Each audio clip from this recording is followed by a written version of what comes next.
Hello and welcome once again to my Just Flying series, where today we're up to episode number 6.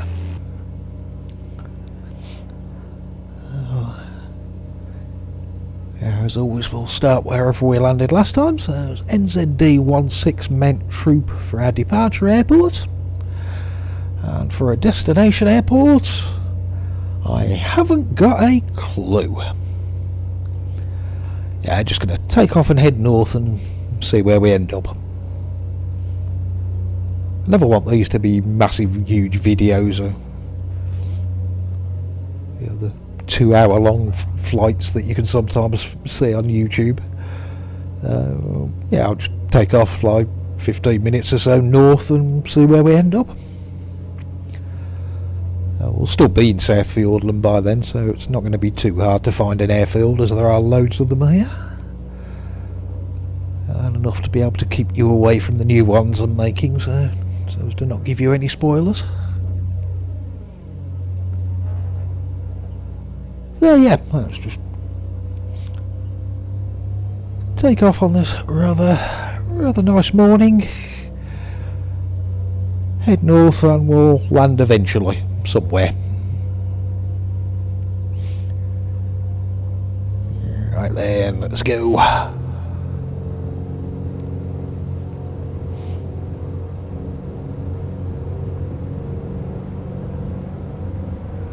Looking good.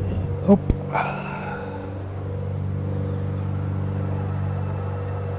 Gear up. Doing okay. Flaps up. And we're away. Always much easier to get out of that airfield than it is to get into it. And getting into it, that's why I love it so much. Doubtful sound down there on our left. There was a little bit of a dock area that it put in there with the last update. It's not particularly realistic or what it's actually like. That's where I did get on a boat. I think I mentioned about the road in the last video.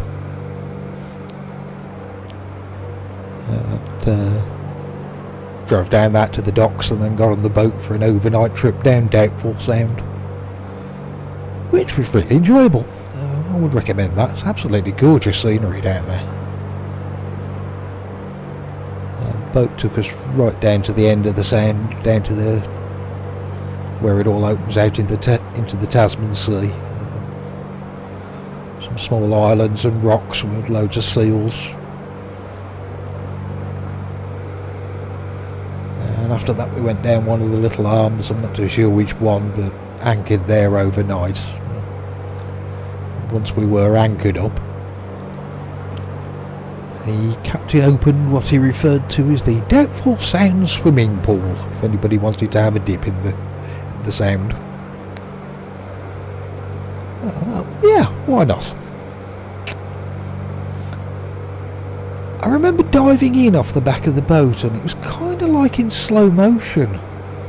As you hit the water, you could feel this wave of cold moving up your body as you went in. It was yeah, not the warmest I've ever been in my life. I shouldn't have been too surprised, because a little earlier in the day this is the same bit of water where I've been watching seals and penguins. Yeah, still kind of glad I did it, even though it only lasted about 5 minutes.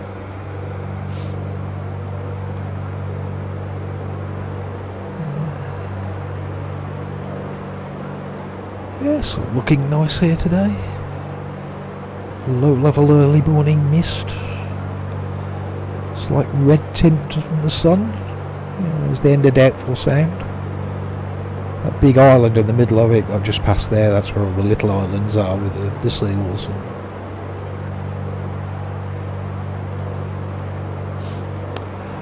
Talking of looking good, I presume most of you will have seen some of the Lamina videos about X-Plane 12 now. The trees are certainly looking nice, they're seasons one. be interesting with X-Plane 12, and I have to update a load of my stuff because what I've read about it, I believe Ortho and everything like that will work exactly the same in 12 as it does in 11. So you'll be able to install the Lindem Ortho and that'll be perfectly fine. And certainly with my sim, I've got Sim Heaven providing all the trees. None of the airfields are default stuff, they're all custom made ones. There's a few by other people and most of them by me. But that covers up all the default stuff, so I've actually got hardly anything default showing in my X-Plane New Zealand.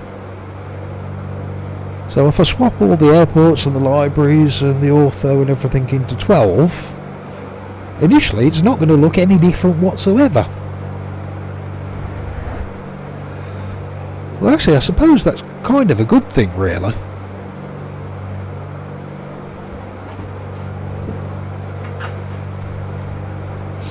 Yes, the reason I say that is at least you can get X-Plane 12, install all the bits and pieces that you used to have in 11, and you can go flying straight away, so that will be okay. And then I'll work on updating all of my scenery as we go along afterwards, which hopefully shouldn't take too long to get something up and running anyway. I don't know how many of you are aware with scenery creation, but with WED, the world editor, if for instance I draw a square, 4 nodes draws a square, and that tells X-Plane that something has got to go in that square. Then there's also a line with a resource which X-Plane has got to go and look for, which in the case might be, you know, a flyaggy broad rain forest item. So the next plane goes to look for that particular forest item and fills it into the square. So in theory,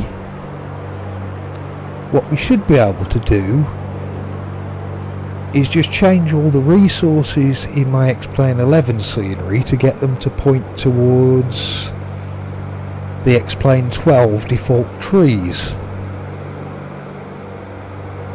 And hopefully, fingers crossed, that should work, and that should be a relatively quick thing to update. I've still got to go around every airport individually to do that, so when I say quick, it's not going to be a 5-minute job, but I will get to work on doing all that.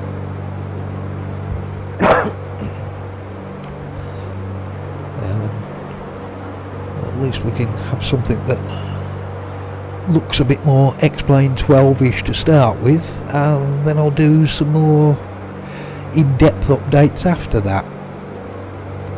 So hopefully by then there's people with a bit more knowledge about things than I've got, like Flyaggy or Mr. X or those kind of people. They'll have worked out how to modify the trees and make custom ones,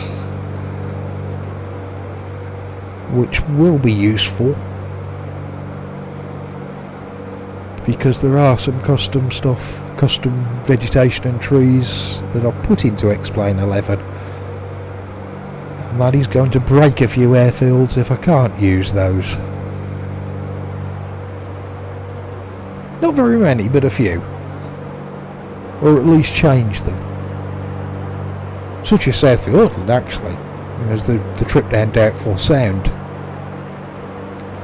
A lot of the vegetation here, it's actually, I suppose you'd call it somewhere between a large bush and a small tree. It's not the huge forest type of trees that you'll see across the rest of New Zealand. So with Flyaggy's permission, I've actually modified all the trees here, and they are noticeably shorter than the forest that you'll find anywhere else.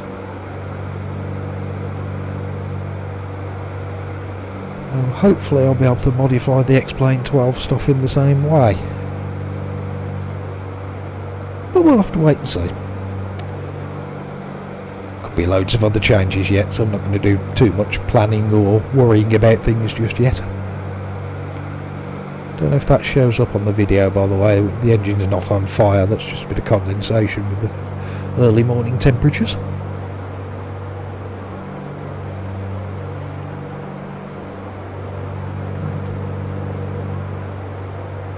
Yes, I'm sure we can get the X-Plane 11 airports up to a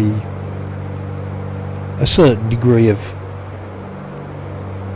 looking good for X-Plane 12, and that shouldn't take me too long to do. And then I'll do some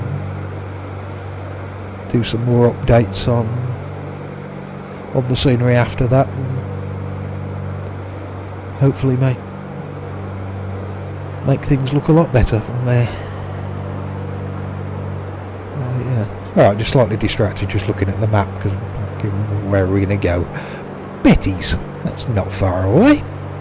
Let's go and have a landing there.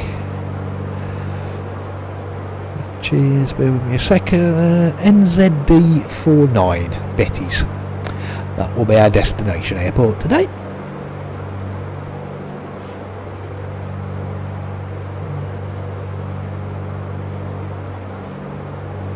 Yeah, we'll see how it goes. Well, looking forward to XP12 and see what I can do with it.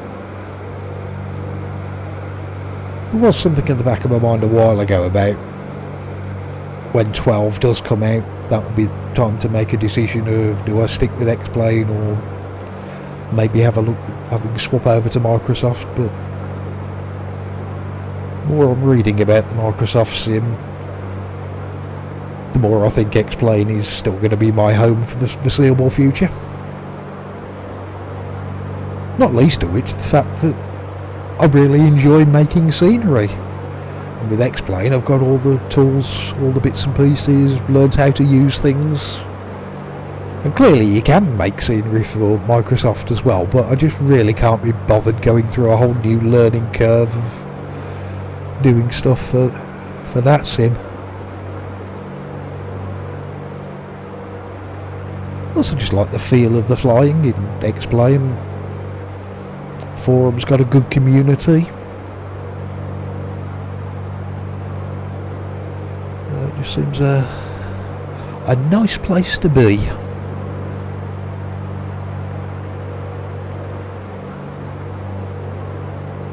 Yeah, no plans to be moving over yet. So if you're stopping with X-Plane, well, congratulations, you're stuck with me as well, because I will be too.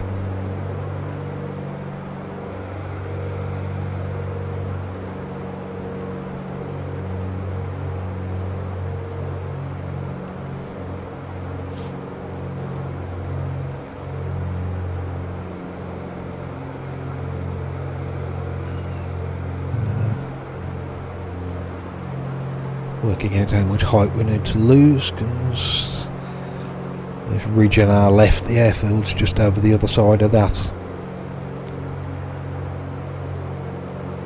Yeah, if you know Fjordland, it's the one that with the runway that sticks out into the bay, and then end of the runway's on that little island.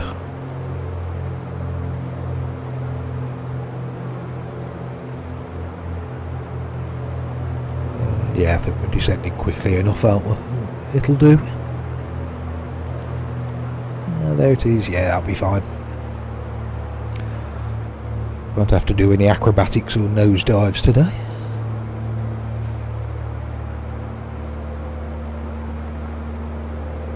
Let's fly away a little bit more. Yeah, that's good altitude now. Turn around, head on in and make a landing. Fingers crossed for a fairly uneventful landing, or we'll be falling off the side of the runway into the water. And as I mentioned earlier, it's rather cold. Glad I did it once, don't want to do it again.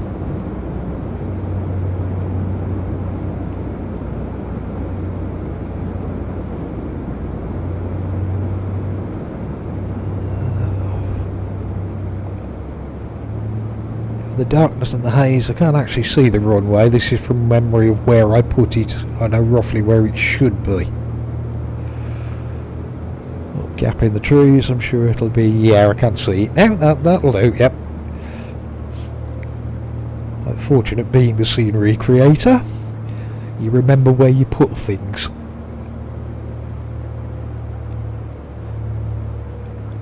Okay, looking okay. Yeah, it wasn't too bad. Not going to make the top 10 list of landings, but seemed okay. Yeah, gentle enough. Let's have a little replay and have a look.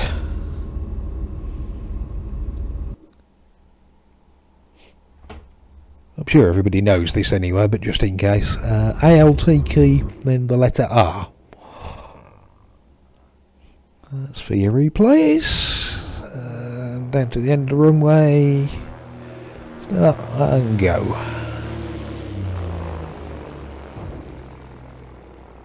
Yeah, it's alright. Not much of a flare, but... Yeah, it wasn't a hard landing, soft enough, that will do. So, welcome to Betty's destination for the day. There she is up by her fresh crab restaurant. But we'll turn round and park up here by the house. And her slightly dubious room at the end.